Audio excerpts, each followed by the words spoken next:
ஏன் எண்ணெய் தேய்ச்சி குளிக்க மாட்டானா உன் பையன்? நம்ம பெரியவங்க சொல்லுவாங்க இல்லையா, எண்ணெய் தேய்ச்சி குளிச்ச அன்னைக்கு கணவனும் மனைவியும். ஆமா ஆமா, அதனால எண்ணெய் தேய்ச்சி குளிக்கணும்னாலே ஓடி ஓடிதான் என் பையன்.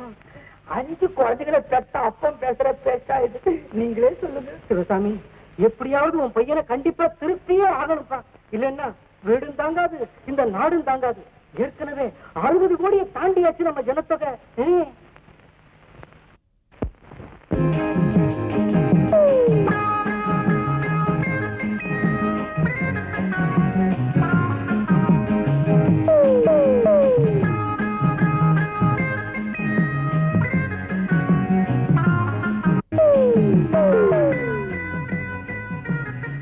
நான் வாங்கி கொடுத்த இந்த நிலம் மண் இல்ல, பொண்ணு.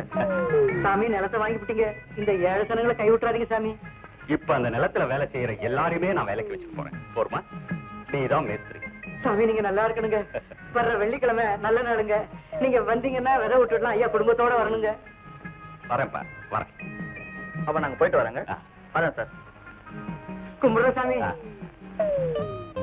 ராஸ்கல், உள்ள வர.